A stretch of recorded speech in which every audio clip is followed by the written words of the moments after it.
Shows Robin Williams sitting in an empty hotel bar. Williams. Hi, Lloyd. A little slow tonight, isn't it? Shows Joe Turkle in a tuxedo behind the bar. Turkle. Yes, it is, Mr. Terrence. What will it be? Williams. I'm awfully glad you asked me that, Lloyd. How about you slip me a glass of bourbon, a little glass, and some ice? You can do that, can't you, Lloyd? You're not too busy, are you? Turkle. No, sir, I'm not busy at all. Chris Farley comes into the bar and sits to the right of Williams and says, I like you, Lloyd. I always liked you. You were always the best of them. Best goddamn bartender from Timbuktu to Augusta, Maine. Or Augusta, Georgia, for that matter. Williams turns to Farley and asks, Who the hell are you? Farley. The name's John Torrance. And who might you be? Williams. Nice to meet you, Johnny. I'm Jack Terrence. Lloyd, give my friend Johnny here a glass of bourbon. Farley. I'm afraid not, Jackie boy. I'm on the wagon. Sometimes when I get wet, I like to chop people up with an axe. Turkle pours some ice and bourbon in Williams's glass. Williams takes a drink and says, Well, I'll be. That's quite a bad habit to have when you get drinking. If you don't drink, what are you doing here in a bar anyway? Turkle pours Farley a glass of water as Farley lays out some white powder on the table. Farley takes a bump and says, Oh, this is just where I go to do my cocaine. A way for me to get away from the missus, if you know what I mean. Turkle. Women. Can't live with them, can't live without them. Williams takes another drink. Williams. My old lady is mad because I beat up our little kid. Farley. Well, I'll be. My little kid is mad because I beat up my old lady. The three men all laugh. Johnny Carson comes into the bar and sits to the left of Williams. Williams. Here's Johnny. Turkle pours Carson a glass of wine. Carson swigs it down and asks, Who are these two bozos, Lloyd? Turkle. Two candidates to take your position to be a caretaker for the hotel, Mr. Carson. Carson. Well, at least they're not Tom Snyder. Farley. Pleasure to meet you, Johnny. Carson. You can call me Mr. Carson. Williams. I'm a huge fan, Mr. Carson. I wish I could watch your show more, but I got to get to bed early for work. Carson. What's your name? Williams. Jack. Carson. All work and no play makes Jack a dull boy. What do you say, Lloyd? What's with these two jerk-offs?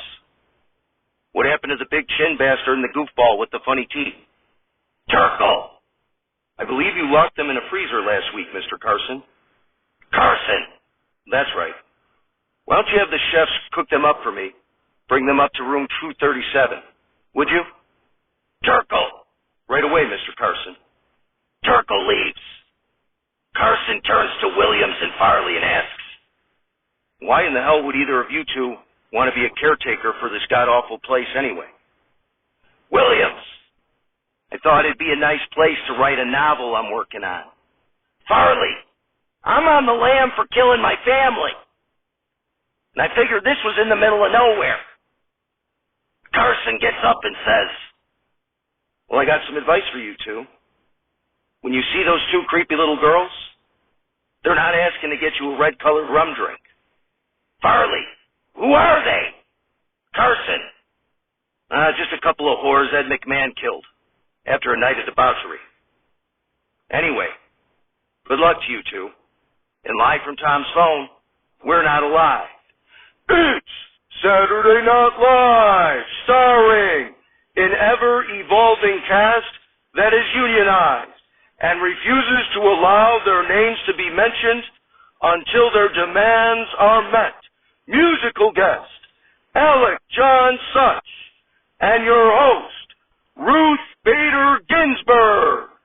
Ladies and gentlemen, Ruth Bader Ginsburg. Ginsburg! Applause, applause, applause. Ginsburg! Thank you. Thank you. So how's everything going with the Supreme Court? I, of course, am disappointed in many of the recent decisions of the Supreme Court, particularly the overturning of Roe versus Wade. I, of course, would have joined Justices Breyer, Sotomayor, and Kagan in dissenting, as I agree with them that the Constitution safeguards a woman's right to decide for herself whether to bear a child, and that Supreme Court precedent has held that the government could not control a woman's body or the course of a woman's life. It could not control what a woman's future would be. I hope that the decision is held in Roe versus Wade will be codified by Congress soon enough in order to protect the rights of women. Applause, applause, applause. Antonin Scalia comes out. Scalia. Well, hello there, Ruth. I was in the neighborhood, wished to inquire as to whether you'd like to accompany me to the opera. Ginsburg. I'd love to, Nino, but I am hosting the show right now. Gilda Radner gets up from the audience and yells, "Hey!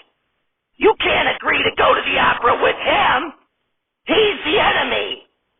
He would have agreed with overturning Roe!" Scalia. Damn right. Ginsburg. Ma'am, I appreciate that you agree with my opinion regarding Roe versus Wade, but I don't agree that that means everyone who disagrees is an enemy. Radner. Are you kidding me? He's a white male, for God's sake. Ginsburg.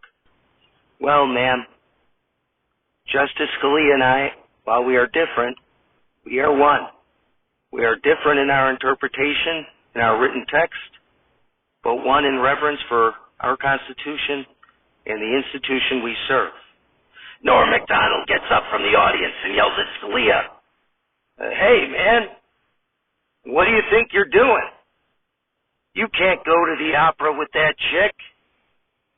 She thinks abortion is okay. Those are fighting words, if you ask me. Scalia. Listen, sir, I attack ideas. I don't attack people. Some very good people have some very bad ideas. Ginsburg. That's for sure. Anyway, we have a great show tonight. Alec John Such from the band Bon Jovi is here.